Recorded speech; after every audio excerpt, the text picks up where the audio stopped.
We're awaiting instructions and backup from Major Bent. Corporal Polisoto lost his composure and opened fire on the creature. Are we to understand this was without provocation? There was plenty of provocation. That thing was looking at us all bloodthirsty and evil-like. Begging your pardon, while the creature wasn't all that attractive, I do not believe he had any malicious intent. He looked just as shocked and confused as we were. What do you mean, confused? Elaborate on this, Sergeant Maxwell.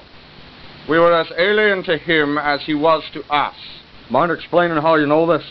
He said so, sir. Sergeant Maxwell has a gift for scrambling messages and translating exotic languages. It took the creature speaking twice for me to pick up on it. Very roughly, he wanted to know if he was being held prisoner. He wished to know why he was here and where his family was. Very roughly? What do you mean? Thought you could understand him clearly. It doesn't work like that, General, not verbatim. I got the gist of it. And if the gist was out of context? Then so be it, but one thing he uttered was very clear to me. The last thing he said before Polisoto fired. Which was?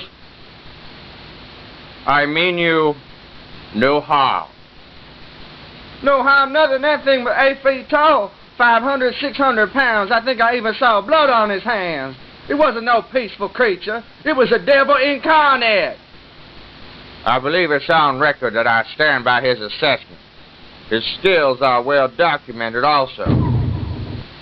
It is not a matter of skill, it is a matter of credibility. Any reason why you see fit to interrupt this way, Major Bent? To cut short this fallacy. Morning to you, Major Bent. Spit an image of your father, you are. If you come to say something, say it. I'd love to hear it. Many thanks, General McQuiggan. May I address Sergeant Maxwell directly? Whatever pleases you, Major. Sergeant Maxwell, is it not true that you were once a lieutenant? It is so, sir. My, we've suffered a drop in rank. You're a master of observation, Major. Would you care to share with us how that came about?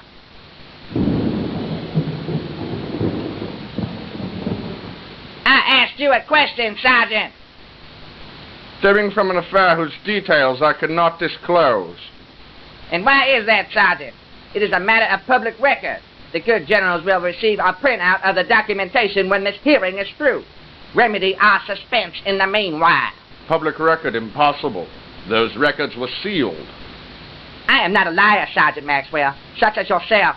Have no worry. You will also receive a printout. Joy. 35 Marines stormed the enemy front lines in Paris, dying in a blaze of glory. Or so the history books say. But that's not entirely accurate, is it? I hope you're going to arrive to a point sometime soon, Major Bent. It's a hot truth, sir.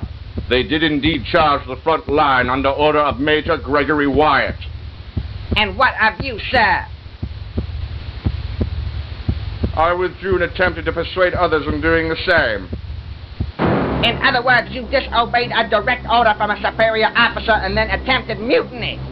We were grossly outnumbered and too far from familiar ground in the dense wilderness. We were short on supplies and they were armed to the teeth. As they were defending their encampment, retreat was the only move that wouldn't result in inevitable slaughter. That was not your decision to make. Major Wyatt apparently did not see things the same way. You deserted your own men and undermined Major Wyatt's military faculty. Major Wyatt's faculties were drowned in bourbon, and those men died because they wanted to win more than they wanted to live. You say this because they would not betray their country, Sergeant. No, because they were willing to betray themselves. Tell us what happened next, Sergeant. A third of the company died from heavy fire on the initial charge. The remaining soldiers held their ground for a short time, before finally disengaging. Another half went down during the retreat, and the remaining men were decimated by a surprise attack to the flank. Do you not suppose they may have not considered retreat had you not planted the seed in their minds? Whether they retreated or followed through at that point, the result would have been the same.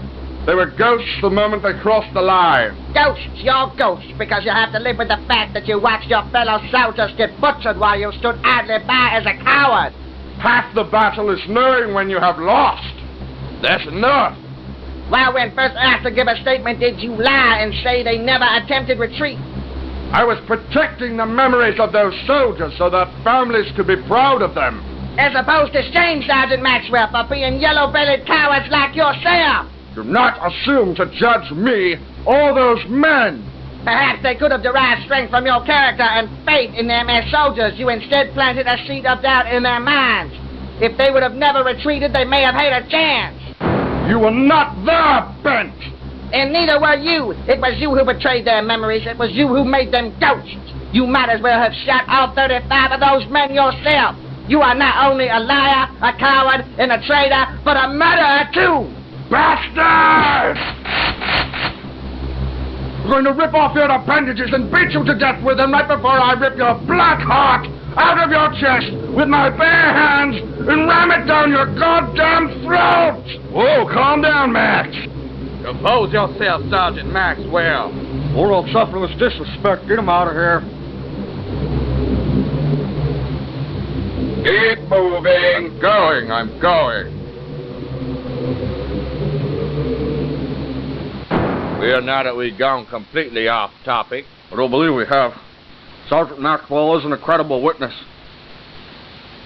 About the slipgate, any ideas how this happened? Dr. Keefe can answer this question. Major been ordered transfer before the machine was ready, sir. Coils overheated, and in some way I have yet to understand, caused a miscalculation. Should have been picked up immediately. Due to the negligence on the part of some of my engineers, it was not. Fire these engineers, get new ones. I want the slipgates back up and running. With our respect, you can't be serious, General McCall. Progress, General Blake. Progress. Dr. Keefe, you're not to push the machines under any circumstance from here on out. Including orders from Major Brent or General Blake. You're in charge.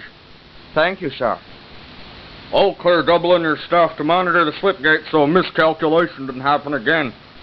Even if it has to check, double-checked 100 times for each send. We're behind schedule. My plane leaves for Washington shortly. Good day, gentlemen.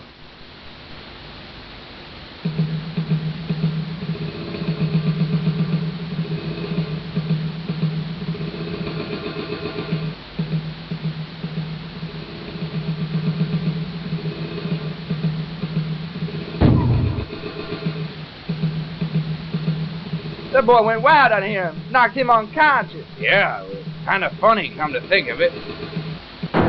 There's nothing we can do. I tend to disagree. These enforcers and MPs, no offense to you, are not very bright because of those implants that are going around like candy. They'll be quick to assess a situation as warranting combat with whatever's on the other side of this slipgate mess. I would recommend legitimate investigators, but I know of none with a high enough security clearance. Therein lies the problem. Being that we as high-ranking officers are not bound to these grounds, how would you feel about getting away?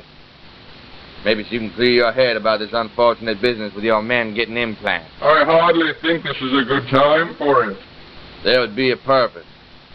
There's a man I've worked with in the past who could be of great service here, I feel. His security classification. Higher than even me. It's solved mysteries previously thought to be unsolvable. Worked on the most top-secret operations our country has ever conducted. The government often used him as a spy, remote viewing. The government has been using psychics for years. Remote viewing? Clairvoyance.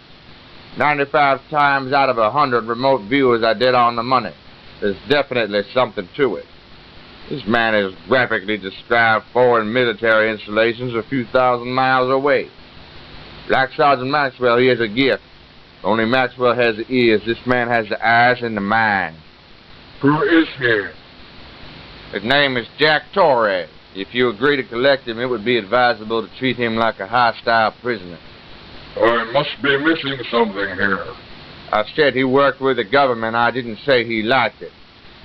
He's also a former Navy SEAL, so he can be quite the handful. Any suggestions on where to find him? I got a pretty good idea.